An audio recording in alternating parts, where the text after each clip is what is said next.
Hello student, कैसे हैं आप। चलिए हम अगले उदाहरण की ओर। पिछले वीडियो में हमने कुछ उदाहरण आपको 5 बताए थे। छठवां उदाहरण है आपका। एक्स कोण बी ए सी के अंता में स्थित कोण बी ए सी के अंता मतलब इंटीरियर कोण के अंदर स्थित है। ये कोण बना है। अगर यहाँ कोई भी बिंदु स्थित है तो इंटीरियर होगा। यदि कोण बी एस सी 70 अंश है, कोण बी एक्स 42 अंश है, तो कोण एक्स, यहाँ बुक्स का पेज मुड़ गया है तो आपको हम यहाँ पर लिख दें कोण एक्स ए सी का मान आपको ज्ञात करना है। चित्र आपका ये दिया गया है। तो यहाँ पर जो कोण आपको दिया गया है बी ए सी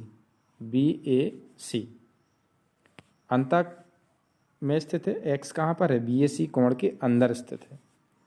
तो बी ए एक्स, यहाँ पर दो कोण बनेंगे, बी ए एक्स और एक्स ए सी, ये वाले दो कोण।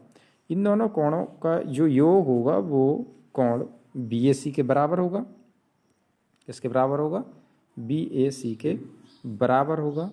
तो बी ए एक्स आपका 42 अंश है, मान रख देंगे, और एक्स ए सी आपका मान को पता नहीं है, तो इसका मान वही रखे रहेंगे जो हमें दिया गया है। एक्स ए सी कोण को हम निकालेंगे, बराबर कितना? 70 अंश। इन दोनों कोणों का योगफल जो दिया था आपको, बी ए सी का मान क्या दिया था? 70 अंश दिया था। हम 70 रख देंगे। आपको मालूम है कि जिस कोण का हमें मान निकालना होता है उस कोण को हम बाएं पक्ष में रखते हैं और बाकी को हम सब दाहिने पक्ष में ले जाते हैं। तो 70 अंश से 42 को हम घटा देंगे, कितना आएगा? 28 अंश आ जाएगा। तो जो कोण आपका पूछा गया था वो था कोण एक्स ए सी का मान कितना अंश आया? 28 अंश। समझ गए? आगे अगला उदाहरण आपका है उदाहरण नंबर 7। देखिए यहाँ पर आपको दी गई आकृति आपकी है कोण A O C plus B O D. इन दोनों कोणों का जो मान है वो 80 अंश है और आपको मिडिल वाला कोण का मान निकालना है। बिल्कुल सिंपल क्वेश्चन है, क्योंकि ये रेखा है और यहाँ पर चाहे जितने सारे कोण बने हों तो इन सभी कोणों का योगफल कितना होगा?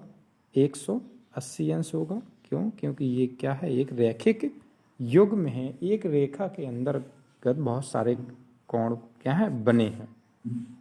तो चलिए, दिया है आपको A O C plus B O D बराबर 80 अंश, प्रश्नानुसार दिया गया है, ये लिखा है। और हम जानते हैं कि ए ओ सी और बी ओ सी, ये कोण और ये कोण बराबर 180 अंश। क्यों? क्योंकि रैखिक युग्म में। बिल्कुल सही है। और हम तीनों कोणों को भी लिख सकते हैं, ये वाला कोण प्लस ये वाला और ये वाला भी। इस कोण का मान हुआ ए ओ सी, सी ओ डी और डी ओ बी का योगफल कितना होगा? 180 अंश, क्योंकि ये रैखिक युग्म है, एक ही और एक रेखा के अंतर्गत बने हुए हैं। तो ध्यान दीजिए, ए ओ सी और सी ओ डी, ए ओ सी और सी ओ डी रखा और प्लस बी ओ डी रखा, बराबर 180 अंश। तो ए ओ सी और बी ओ डी को हम साथ में लाएंगे। ए ओ सी और बी ओ डी को हम क्या लाएंगे? साथ में लाएंगे। क्यों? क्योंकि हमें इसका मान दे रखा है, तो हमने साथ में उनको रख लिया। और प्लस सी ओ डी बराबर 180 अंश। A O C plus B O D जो कोण दिया गया था वो उसका मान दिया आपको 80 अंश। ठीक है, कितना दिया? 80 अंश दिया गया। और सी ओ डी का मान नहीं दिया तो हम सी ओ डी की जगह सी ओ डी रखेंगे। यही हमें मान हमें क्या करना है? निकालना है। तो कोण सी ओ डी, इसको हम पक्षांतर करके उस तरफ ले जाएंगे तो यहाँ ये धनात्मक है 80 अंश, और उस तरफ जब ले जाएंगे तो क्या हो जाएगा? ऋणात्मक हो जाएगा। 180 में से 80 अंश घट जाएगा तो कितना आएगा? कोण सी ओ डी का जो मान आएगा 180 में से 80 घटेगा वो कितना आएगा? 100 अंश। तो सी ओ डी का मान कितना हो गया? 100। और इन दोनों कोणों का योगफल कितना है? 80 और 100 और 80 जोड़ोगे तो एक रैखिक युग्म का जो योगफल आएगा वो कितना होगा, 180 अंश होगा। चलिए अगला उदाहरण। पहले क्वेश्चन को समझना चाहिए, क्या कह रहा है, एक कोण का मापन ज्ञात करना है, एक कोण का मान आपको ज्ञात करना है। तो सबसे पहले माना एक कोण x अंश है, सिंपल सी बात है। इसकी संपूरक, संपूरक का मतलब क्या होगा, x का संपूरक क्या होगा, 180 माइनस एक्स, बिल्कुल सही है। पूरक कोण क्या होगा, 90 माइनस एक्स के 3 गुने के अंतर। समझिए पहले ध्यान से, एक कोण का मान आपको निकालना है जिसका संपूरक कोण, जिसका संपूरक कोण और उसके पूरक कोण के 3 गुने हैं। तो सबसे पहले कोई कोण है x, उसका संपूरक होगा 180 माइनस एक्स, उसका पूरक होगा 90 माइनस एक्स। अगर हम इसमें 3 का गुणा कर दें तो ये क्या हो जाएगा, हाँ अंतर पूछा है, बराबर नहीं है, अंतर। तो क्या कर देंगे, इसमें हम इसको इसमें 3 का गुणा करके घटा दें तो बराबर कितना होना चाहिए, इतना होना चाहिए। चलिए सॉल्व करते हैं। प्रश्न के अनुसार जो दिया गया है वो आपको लिखना है कि उसमें कहा गया कि जो कोण दिया था x, उसका संपूरक आपको ये है, पूरक आपको ये है कि अगर 3 गुने का अंतर 3 का गुणा कर दिया, किस में कर दिया, देखो किस में कर दिया, हमने का की के बोला था, तो पूरक के 3 गुनी, तो पूरक में हम 3 का गुणा कर देंगे। अंतर मीन्स होता है क्या, घटाना, तो हम संपूरक कोण से हम पूरक कोण क्या कर देंगे, घटा देंगे। तो हमने यहाँ पर घटा दिया, उसका मान कितना आना चाहिए, इतना आना चाहिए, 20 अंश 30 मिनट 40 सेकंड। अब हम इसको 3 का अंदर गुणा कर देंगे तो 90 गुणे 3 270 हो जाएगा, और 3 का गुणा माइनस एक्स में होगा तो माइनस माइनस क्या हो जाएगा, प्लस हो जाएगा। बराबर लिखा है जो 20 अंश 30 मिनट और 40 सेकंड। अब 270 में से 180 अंश चले जाएंगे, अधिक कौन है 270 और प्लस के कितने हैं 180, तो किसके बचेंगे, माइनस के बचेंगे। 3x में से 1x चला जाएगा तो कितना बचेगा, 2x बचेगा। बराबर में जो लिखा है वही लिख देंगे। इसके बाद 2x को हम बाएं पक्ष में रखेंगे और 90 अंश को हम दाएं पक्ष में ले जाएंगे। अब ये 90 अंश किस में जुड़ेगा, अंश का अंश में जुड़ेगा, मिनट का मिनट में और सेकंड का सेकंड में जुड़ेगा। तो 2x बराबर 90 और 20 अंश कितना होगा, 180 अंश 30 मिनट, यहाँ मिनट है ही नहीं यहाँ पर, तो 30 मिनट ही होंगे और 40 सेकंड होंगे। तो हम 2 का क्या कर देंगे, भाग कर देंगे। जब x अंश बराबर 110 अंश 30, फिर से लिख देते हैं हम, x अंश बराबर 110 अंश 30 मिनट और 40 सेकेंड बटे कितना 2, इसको भाग देंगे कितना आएगा 55 अंश, ये कितना आएगा 15 मिनट और ये कितना 20 सेकेंड आएगा। यही हमारा क्या होगा, आंसर होगा। उदाहरण नंबर 9,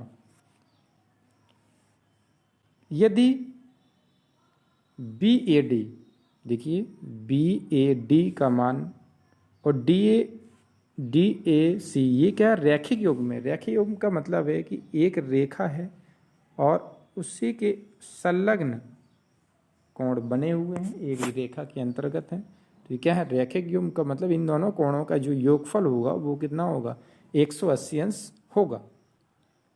पिछले परिभाषा में जो हमने आपको पढ़ा तो वहाँ से आप देख सकते हैं।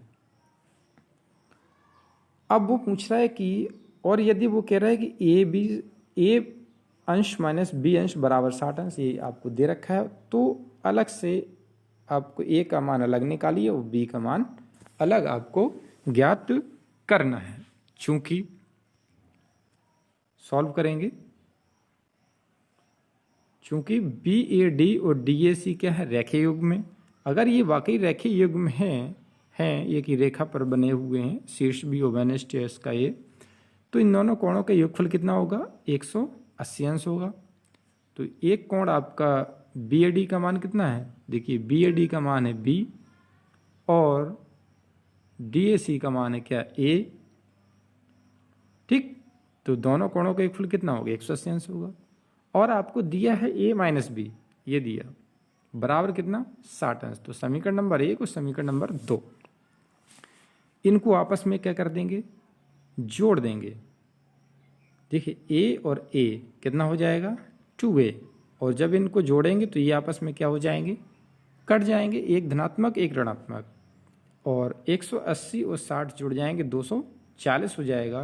तो 2 का भाग जब 240 में देंगे तो A अंश का जो A का मान होगा वो कितना आ जाएगा, 120 अंश आ जाएगा। आपको पता है कि A प्लस B बराबर 180 अंश है। तो जब A का मान 120 है तो B का मान कितना होगा, B का मान 180 में से हम घटा देंगे तो B का मान आ जाएगा, वो कितना होगा, 60 अंश होगा। तो A का मान 120 और B का मान कितना, 60 अंश। तो चलते हैं हम नेक्स्ट उदाहरण की ओर।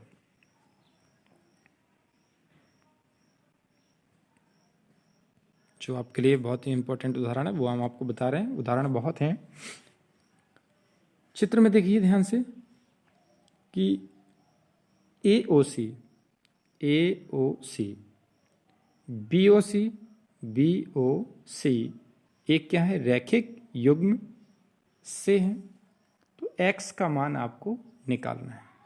तो आपको पता है रैखिक युग्म में इन दोनों कोणों का जो योगफल होगा वो कितना होगा, 180 अंश होगा। ठीक, चूंकि हम AOC और BOC रैखिक युग्म है,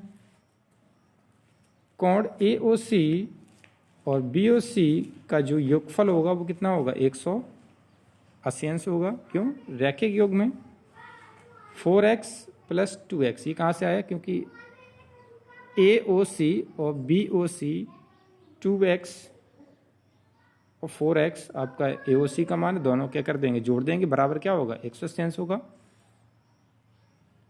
4x और 2x कितना होगा, 6x होगा। और तो x अंश बराबर 180 बटे कितना, 6, तो कितना 18, 30 अंश। तो x अंश का जो मान आया वो कितना आया, 30 अंश आया। तो ये हमने आपको रेखा और कोण जो आपका टॉपिक था उसमें हमने आपको परिभाषा पिछले वाले वीडियो में बताई, इसके बाद एग्जाम्पल्स। अब ये आपकी प्रश्नावली है जो आपको अपने फेयर कॉपी पर कंप्लीट करनी है। यदि दो पूरक कोणों के बीच का अनुपात कितना है, 2:3 है, तो वो आपको कोण निकालना है। दो संपूरक कोणों के बीच का अंतर कितना है, 40 अंश है, तो वह कोण निकालना है। एक त्रिभुज का बाह्य कोण 110 अंश है, तो दो अंतः विपरीत कोण के मान आपको ज्ञात करने हैं। एक त्रिभुज का एक कोण अन्य दो कोणों के योग के बराबर है, तो त्रिभुज का नाम आपको बताना है। एक त्रिभुज के कोणों का अनुपात 2:3:4 है, तो त्रिभुज का नाम बताना है। एक त्रिभुज एक कोण 110 अंश, अन्य दो कोणों के सम अर्धकोणों के बीच का कोण ज्ञात करना है। निम्नलिखित की आपको परिभाषा लिखनी है, आपने पहले ही लिख चुके हैं। कोण किसे कहते हैं, एक कोण का अभ्यंतर, न्यून कोण, अधिक कोण और समपूरक कोण। कौन कौन सी कोण स्वयं के कोटि पूरक होते हैं, देखिए कोटि पूरक और पूरक एक ही बात है, ये शब्द और ये पूरक एक ही बात है। कोटि पूरक लिख के आए या पूरक लिख के आए, आप वही समझना है कि दोनों कोणों के फल कितना होना चाहिए, 180 अंश होना चाहिए। तो कौन सा कोण स्वयं का संपूरक होगा, कौन सा कोण स्वयं का संपूरक होगा बताइए। और कोटि पूरक कोण बताइए कौन सा होगा, तो मैं आपको यहाँ पर बता देता हूँ, ये आपका 45 अंश होगा और ये आपका 90 होगा। तो इसके बाद आपको नेक्स्ट वीडियो में, धन्यवाद।